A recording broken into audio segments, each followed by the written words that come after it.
এই কোরআনের বিচারের জন্য তেমন বেশি লোক লাগে না, সব লোক এই কোরআনের দিকে আসবে না। আপনি যদি কোরআনের বিজয়ের পক্ষে আসেন, দুনিয়া থেকে জীবনটা যদি চলেও যায়, যিনি বিজয়ী বানায় দিবেন তিনি কে? উহুদের প্রান্তে শহীদ হয়ে গেল সাহাবীর নাম আব্দুল্লাহ। উহুদের প্রান্তে শহীদ হয়ে গেছে।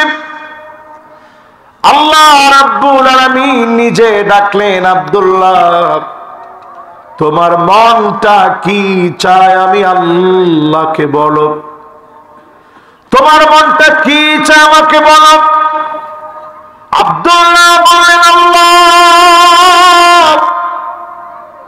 উহুদের প্রান্তে যেমন করে জীবনটা দিয়ে দিয়েছি, আল্লাহ আবার আপনি সুযোগ করে দেন, আবার জীবনটা উহুদের প্রান্তে আবার যাব, আবার বিলায় দিব।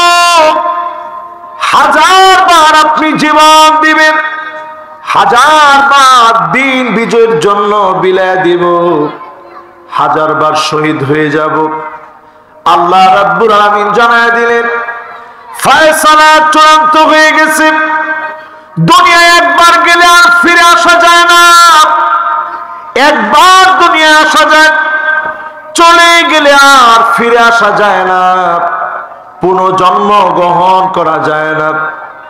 সঙ্গে সঙ্গে আল্লাহ পাক আব্দুল্লাহকে বললেন, আব্দুল্লাহ শোনো, তোমার মর্যাদা আমার কাছে অনেক বেশি।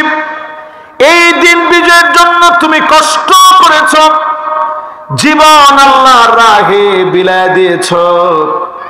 আল্লাহ নবীর কাছে আল্লাহ ওহী নাজিল করে জানায় দিলেন, আব্দুল্লাহর সঙ্গে আমি সরাসরি কথা বলেছি। আব্দুল্লাহ বারবার উহুদে যেতে চান, জীবন বিলায়ে দিতে চান। আমি জানায় দিয়েছি, একবার দুনিয়া থেকে আসলে কোনো দিনের জন্য আর দুনিয়ায় ফিরে যাওয়ার সুযোগ থাকে না, ঠিক কিনা বলে? নবীজি দামের কথা শুনে আব্দুল্লাহ রাদিয়াল্লাহু তাআলা আনহুর সন্তান জাবের বিন আব্দুল্লাহ উনাকে ডেকে আনলেন। জাবের, তোমার আব্বার দাম আল্লাহর কাছে এত বেড়ে গেছে, স্বয়ং আল্লাহ রাব্বুল আলামিন তোমার আব্বাকে ডেকে কথা বলেছে। জোরে বলেন আল্লাহু আকবার। জাবেরের চোখগুলো ছলছলে হয়ে গেছে, আমার আব্বার দাম এত বেড়ে গেছে, জীবনটা আল্লাহর রাহে দিয়ে আমার আব্বারে আল্লাহ ডেকে কথা বলে। জোরে কোন আল্লাহু আকবার। নবীজি বললেন, জাবের রে, তোমার জন্য আমি কি করতে পারি?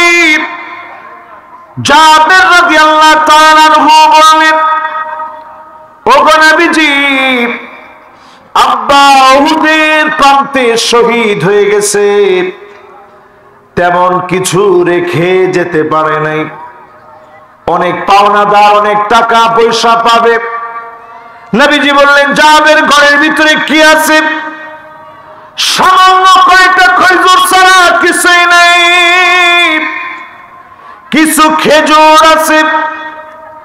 সঙ্গে সঙ্গে নবীজি বললেন, জাবের ঘরের ভিতরে যাও, খেজুর গুড়া নিয়ে আসো।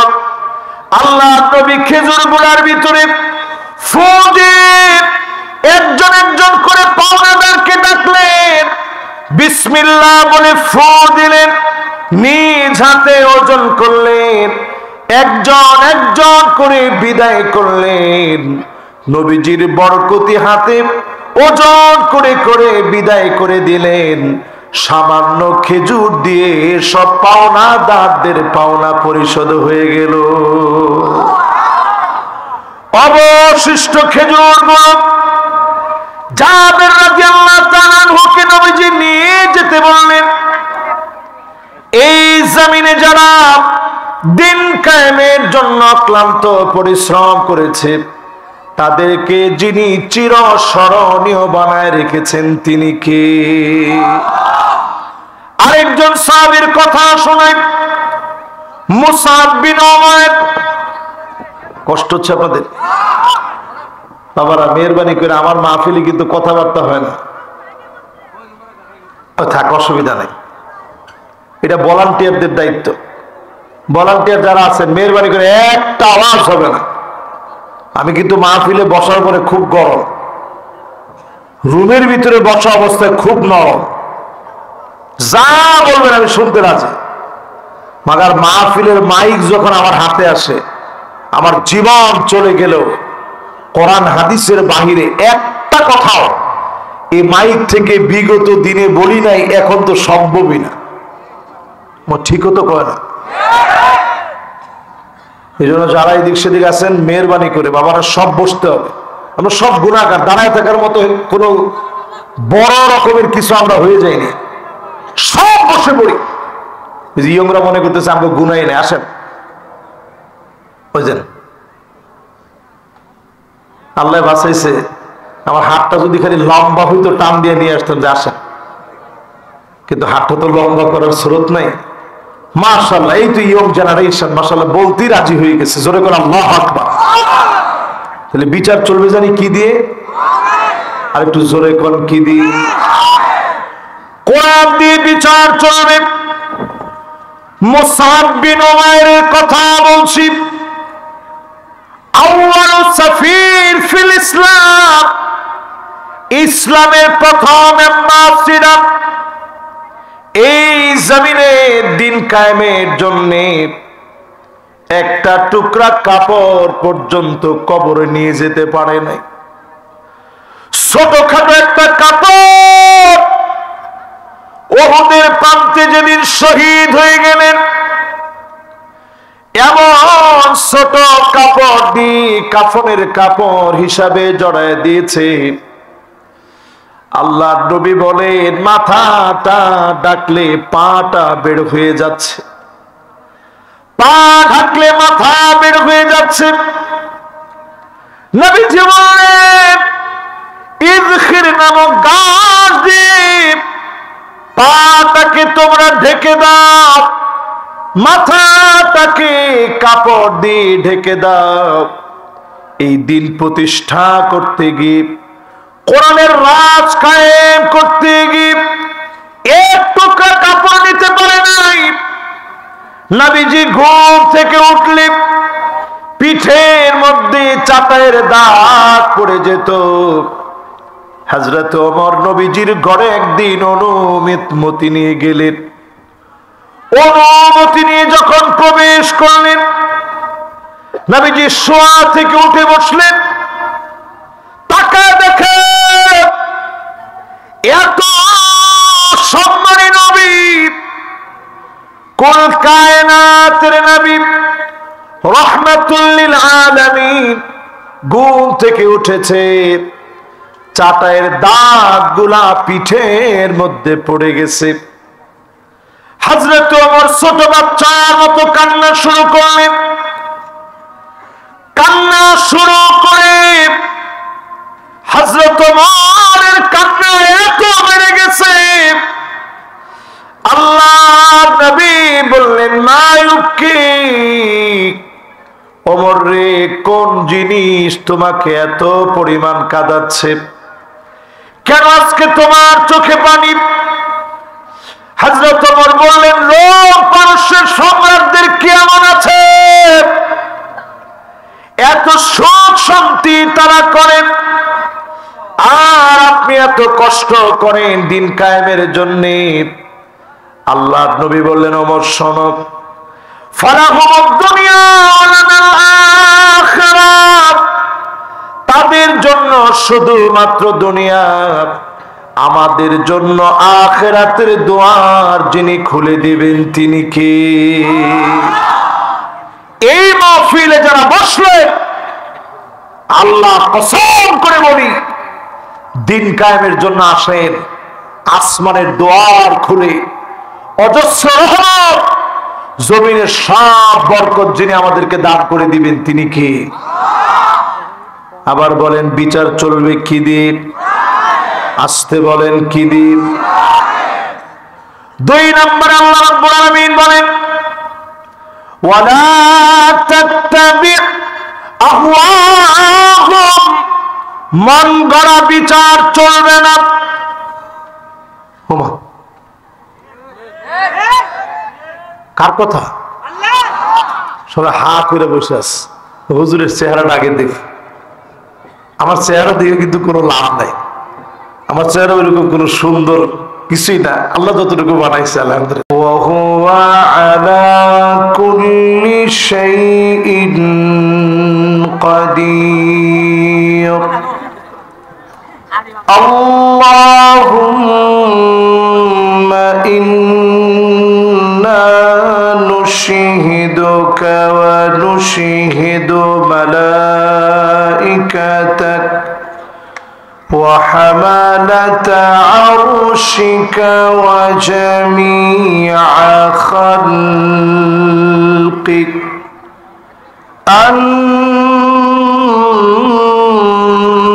أنك أنت الله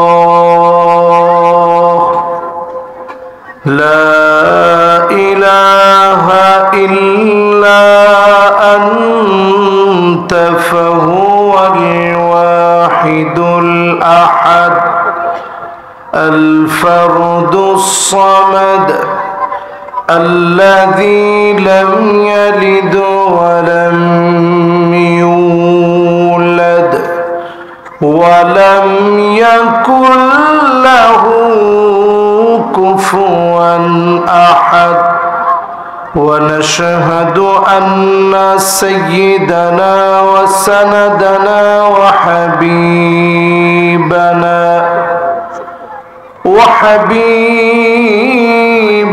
ربنا وطبيبنا وطبيب قلوبنا محمد صلى الله عليه وعلى آله وأصحابه وبارك وسلم الذي أرسله بالحق بشيرا ونذيرا وداعيا إلى الله بإذنه وسراجا منيرا فقد قال الله تعالى في كلامه المجيد وفي فرقانه الحميد সকলে পড়ি আউযু বিল্লাহি মিনাশ শাইতানির রাজীম বিসমিল্লাহির রহমানির রহিম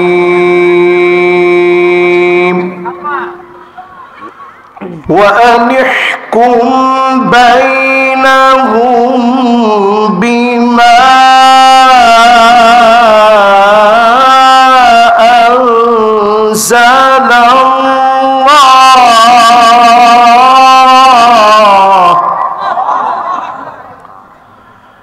ولا تتبع أهواءهم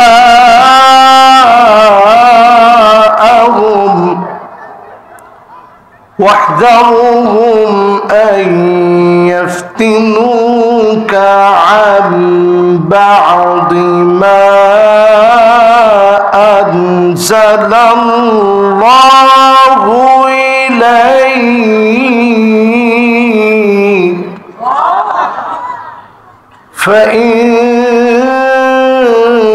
تولوا فاعلم أنما يريد الله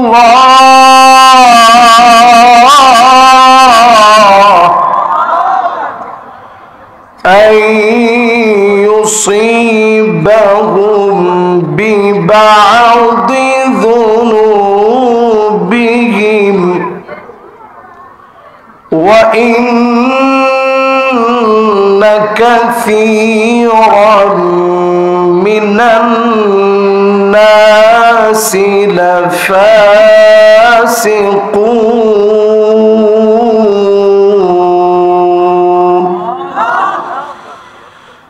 أفحكم الجاهلية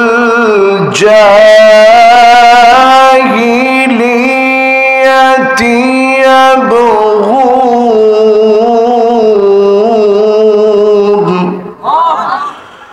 ومن أحسن من الله حكما لقوم يوقنون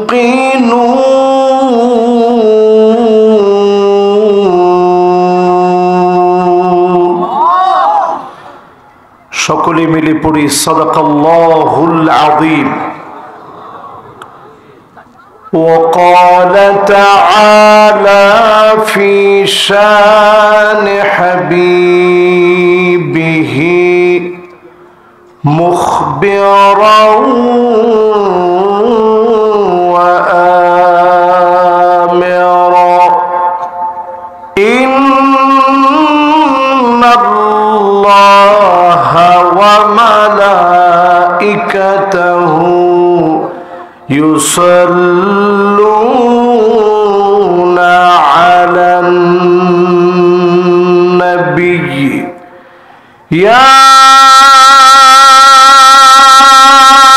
أيها الذين آمنوا صلوا عليه وسلموا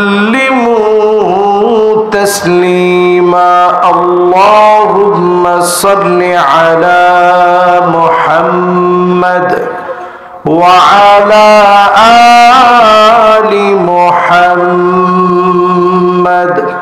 كما صليت على إبراهيم وعلى آل إبراهيم إنك حميد مجيد اللهم بارك على محمد وعلى آل محمد كما باركت على إبراهيم وعلى آل إبراهيم إنك حميد مجيد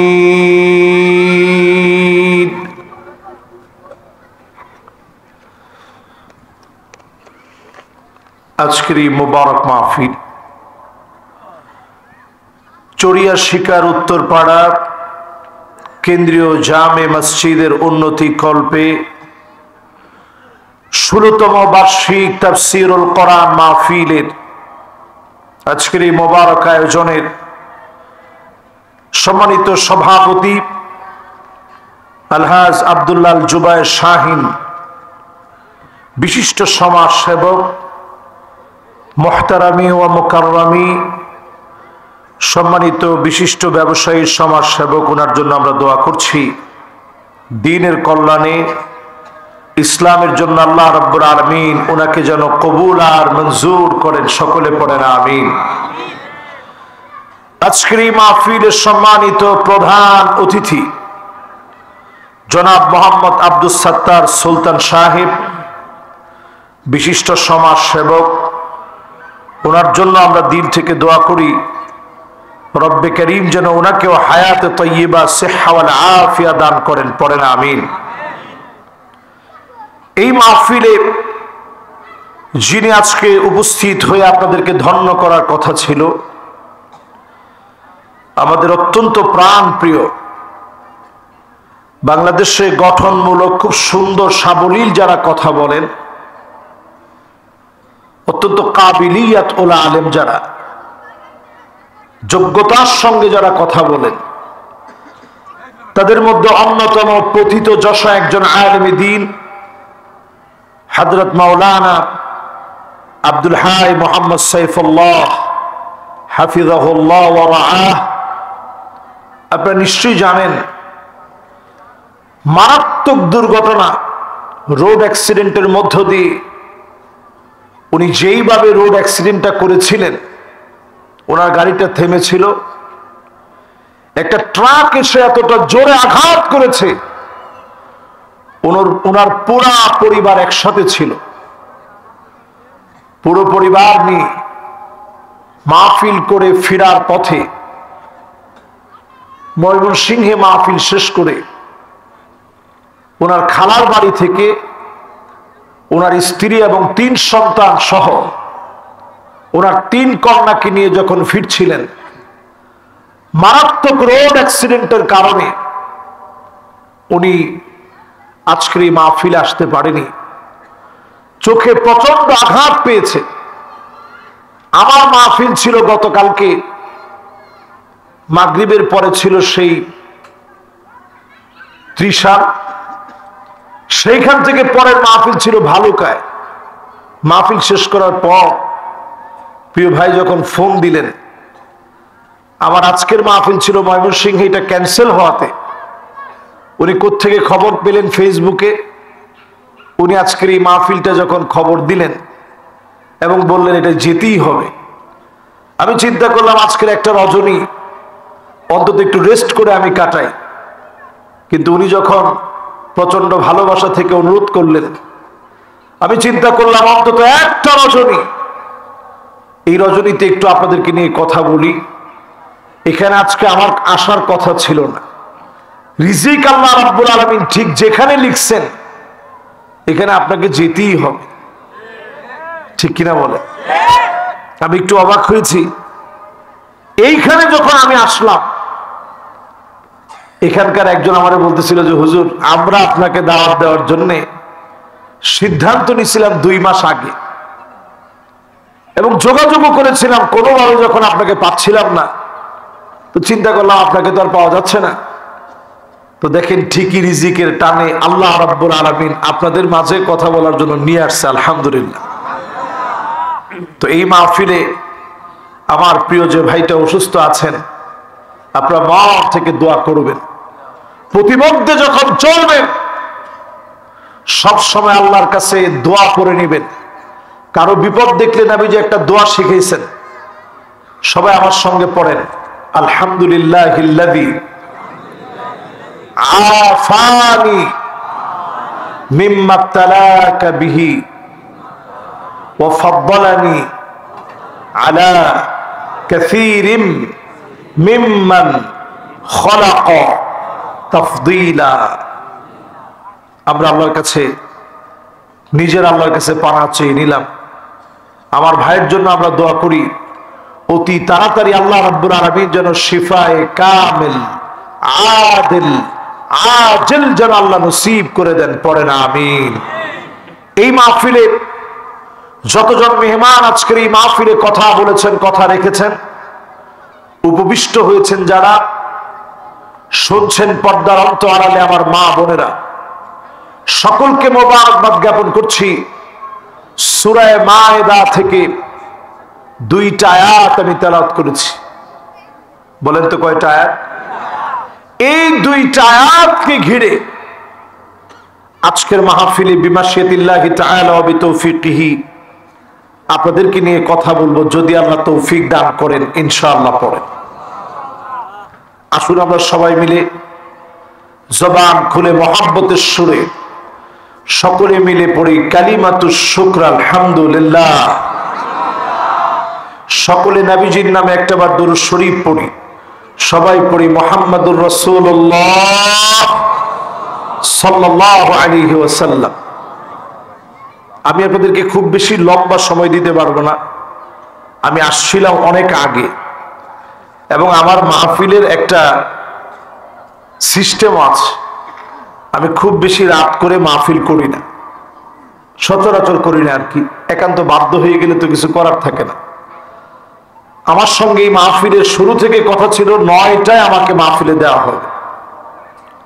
এতে করে আমি যদি 2 ঘন্টাও বয়ান করতাম, 11টা বয়ান করলে 9টা থেকে 11টা 2 ঘন্টা হতো।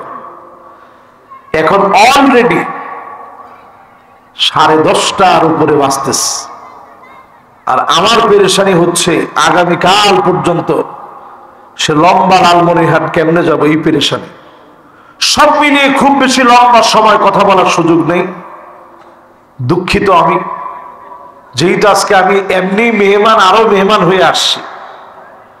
অল্প সময়ে স্বল্প কথায় যতগুলো কথা বলবো, আল্লাহ পাক যেন অল্প সময়ে বেশি লাভ হয় এমন কথা বলার তৌফিক যেন দান করে দেন। পড়ে না আমিন। আল্লাহ রাব্বুল আলামিনের সাথ করেন, وَأَنِحْكُمْ بَيْنَهُمْ بِمَا أَنزَلَ اللَّهُ।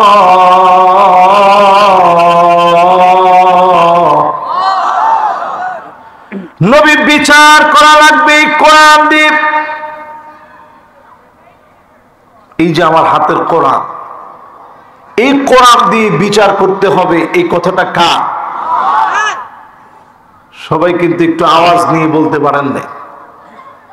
সিরাজগঞ্জে আমি বহু মাহফিলে আসছি, আপনারা দেখছেন আমারে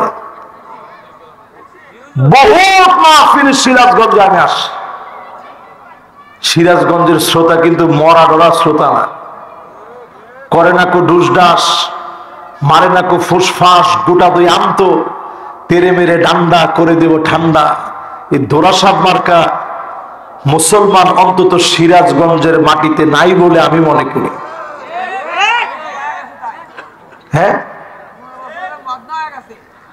ও না না, 15 বছর তো আমি 1-2বার আসি নাই তো। এই যে এইখানে পাশেই, এই 1 বছর আগে মানে এর পাশেই আমি আসি। পাঁচলায় তো অনেকবার আসছি, পাঁচলিয়ায়, হ্যাঁ কালীপুরে আসছি কতবার। তার মানে এই আশেপাশের সব জায়গাতে আমি আসছি। আপনাদের মাহফিলটি একটু আমার জন্য নতুন। এই মাহফিলে একটা শ্রোতা আমরা আলাপ ছাড়া থাকবো না। হিম্মত নিয়ে বলেন তো, বিচার করা লাগবে কি দিয়ে? এই কথা আমি বলি নাই। আল্লাহ রাব্বুল আলামিন সূরা মায়দার ভিতরে 1450 বছর আগে কোরআন নাজিল করে দিয়ে জানায় দিলেন, وَأَنِحْكُمْ بَيْنَهُمْ بِمَا أَنزَلَ اللَّهُ। বিচার করা লাগবে কোরআন দিয়ে। আজ 53 বছর পার হয়ে যাচ্ছে, স্বাধীনতা পেয়েছি, অনেক কিছু পেয়েছি, সব দেখলাম, কোরআন দিয়ে বিচার নাই। আজকে যদি কোরআনের দিকে আপনি আসেন, আপনাকে যিনি বিজয়ের জন্য কবুল করবেন তিনি কে? এই বিজয় আল্লাহ লোক দেখেন না, এই বিজয় আল্লাহ সংখ্যা দেখেন না। এই বিজয় অর্জনের জন্য আল্লাহ পাক দেখেন চেষ্টা। আস-সাইয়ু মিন্না ওয়াল ইতমামু মিনাল্লাহ। চেষ্টা যখন আপনি করবেন, দিনের জন্য বিজয়ী বানায়া যিনি কবুল করে নেবেন তিনি কে? এবার যারা আমার সঙ্গে মাহফিলে টুকটাক কথা বলতেছেন, শুনতেছেন, সবাই আরেকটু মনোযোগ নিয়ে এই মাহফিলের ভিতরে একটু আওয়াজ করে বললেন, এই বিচার যে কোরআন দিয়ে করতে হবে, এই করাটা আমাদের জন্য সুন্নত, মুস্তাহাব না ফরজ? এই তো মাশাআল্লাহ মাহফিল এখন ঠিক হয়ে গেছে। তাইলে এই কোরআন দিয়ে বিচার করার হুকুমটা কি?